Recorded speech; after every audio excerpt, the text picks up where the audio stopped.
বাংলাদেশ যদি অনিরাপদ হয়ে যায়, আপনার পরিবার অনিরাপদ, আমি অনিরাপদ, আপনারা অনিরাপদ। আপনারা একটা জিনিস মনে রাখবেন, জিয়া পরিবার যদি বাংলাদেশের মাটিতে নেতৃত্বে থাকে, বাংলাদেশ বেঁচে থাকবে, বাংলাদেশের স্বাধীনতার সাথে। জিয়া পরিবার যদি না থাকে, বাংলাদেশ অনিরাপদ। এই বাংলাদেশ যদি অনিরাপদ হয়ে যায়, আপনার পরিবার অনিরাপদ, আমি অনিরাপদ, আপনারা অনিরাপদ। তাই জিয়া পরিবারকে বাঁচিয়ে রাখতে হবে। জিয়া পরিবারের যোগ্য উত্তরসূরি বিএনপির ভারপ্রাপ্ত চেয়ারম্যান জনাব তারেক রহমান সাহেব চান, স্বাধীনতার পর থেকে তার বাবা যেভাবে দেশকে নিয়ে স্বপ্ন দেখেছেন, মাকে নিয়ে মা যেভাবে স্বপ্ন দেখেছেন, উনি এইভাবে দেশের উন্নয়ন করতে চান। এই উন্নয়নের ধারাবাহিকতা রাখতে হলে তৃণমূলের মানুষকে, সংঘাতকে এড়িয়ে চলতে হবে। আপনারা যদি সংঘাত এড়িয়ে চলেন, যে টাকা সংঘাত করে, কায়দে করে, গ্যাঞ্জাম করে, ফেসাদ করে, মামলাকে কোর্টে দেন, কোর্টে উকিলকে টাকা দিতে হয় না, জজকে টাকা দিতে হয় না। এক্সট্রিম মশার কয়েল প্ল্যান্ট ফাইবার দিয়ে তৈরি, তাই সহজে ভাঙে না, সুগন্ধিযুক্ত ও নিরবিচ্ছিন্নভাবে জ্বলে। ডেঙ্গু, চিকুনগুনিয়া বাহি সহ যে কোনো মশার বিরুদ্ধে দেয় এক্সট্রিম সুরক্ষা। এই টাকা দিয়ে এই দক্ষিণ বাংলা সতীনাথপুরে একটা হসপিটাল হয়ে যেত না? তাহলে আমাদের নেতা বিএনপির ভারপ্রাপ্ত চেয়ারম্যান জনাব তারেক রহমান সাহেব কি চান? সংঘাত এড়িয়ে ঐক্যবদ্ধভাবে বাংলাদেশকে এগিয়ে নিয়ে যেতে চান।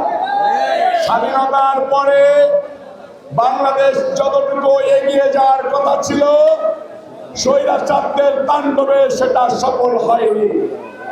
সেই স্বৈরাচাররা কারা? এরশাদ ছিনতাই। এক ছিল খুনি এরশাদ, আর একজন ছিল থুতু বাবা এরশাদ। সেই এরশাদের এই থুতু বাবা এরশাদের মন্ত্রী পরিষদে ছিল আমাদের এলাকার এক কুলাঙ্গার, যে মাগুরা 2 আসনকে বিএনপি নিধন করে ফেলেছে। বিএনপির ধানের শীষের ভিতরে বিষ মেরে বিএনপিকে ধ্বংস করে দিতে চেয়েছে। কাজী সালিমুল হক কামাল এবং রবিউল ইসলাম নয়ন, 2 ভাই হাতে হাত মিলিয়ে এই মাগুরার বিএনপিকে বাঁচানোর শপথ গ্রহণ করেছে। এই দক্ষিণ মাগুরার কৃতি সন্তানদেরকে ধন্যবাদ জানাই। তারা এরকম একটা সমাবেশের মধ্য দিয়ে 17 বছর পরে আবার বিএনপিকে ঐক্যবদ্ধ করার জন্য নিরলস পরিশ্রম করে যাচ্ছে। প্রিয় ভাইয়েরা আমার, আমি রবিউল ইসলাম নয়ন অত্যন্ত সৌভাগ্যবান যে আমি শহীদ রাষ্ট্রপতি জিয়াউর রহমান সাহেবের একজন কর্মী হতে পেরেছি, তারেক রহমান সাহেবের একজন কর্মী হতে পেরেছি। ঠিক একইভাবে সৌভাগ্যবান আমি মাগুরা 2 আসনের রূপকার, মাগুরা উন্নয়নের রূপকার কাজী সালিমুল হক কামাল ভাইয়ের স্নেহের ছোট ভাই হতে পেরেছি।